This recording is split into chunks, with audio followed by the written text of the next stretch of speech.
பிரபல நடிகர் விஜய் சேதுபதி நடிப்பில் உருவான ஒரு படத்தை நான் பார்க்க போவதில்லை என்று கூறி பரபரப்பை ட்வீட் ஒன்றை சில தினங்களுக்கு முன்பர் போட்டுள்ளார் சின்மய். இது குறித்து சமூக வலைதளங்களில் பெருமளவு பேசப்பட்டும் வருகிறது.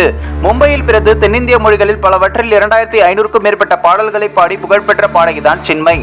இவர் ஒரு சிறந்த நடன கலைஞரும் ஆவார். கடந்த 2006ஆம் ஆண்டு வெளியான சூர்யாவின் சில்லுன்னு ஒரு காதல் திரைப்படத்தில் நடித்த நடிகை பூமிகாவிற்கு டப்பிங் பேசியதும் இவர்தான். அன்று தொடங்கி இன்று வரை பல சூப்பர் ஹிட் திரைப்படங்களில் நாயகிகளுக்கு இவர் டப்பிங் பேசி உள்ளது என்பது குறிப்பிடத்தக்கது.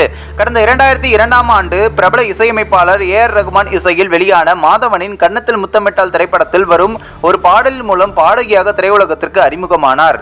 தமிழ், தெலுங்கு, ஹிந்தி, மலையாளம், மராத்தி மற்றும் கன்னடம் உள்ளிட்ட பல மொழிகளில் பாடல்களை பாடியுள்ளார். தமிழ் திரையுலகில் முன்னணி பாடகியாக திகழ்ந்து வந்த சின்மய் இந்திய திரை உலகத்தையே உலுக்கிய மீ டூ முன்னெடுப்பில் கலந்து கொண்டு பிரபல பாடலாசிரியர்களும் கவிஞருமான வைரமுத்து மீது பாலியல் வன்கொடுமை குற்றச்சாட்டை முன்வைத்தது அனைவரும் அறிந்ததே.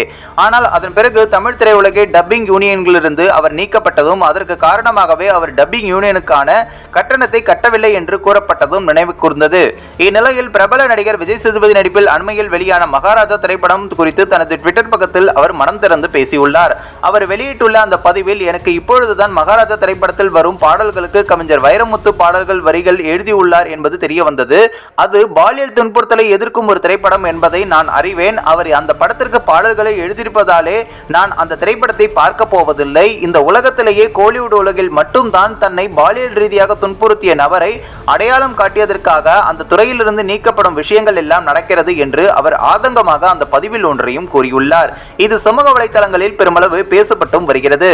இந்த ஒரு வீடியோ குறித்து உங்களுடைய கருத்துக்களை நீங்க மறக்காம கமெண்ட்ஸ்ல சொல்லுங்க. நம்ம ஏஷியாநெட் நியூஸ் தமிழையும் தொடர்ந்து ஃபாலோ பண்ணுங்க.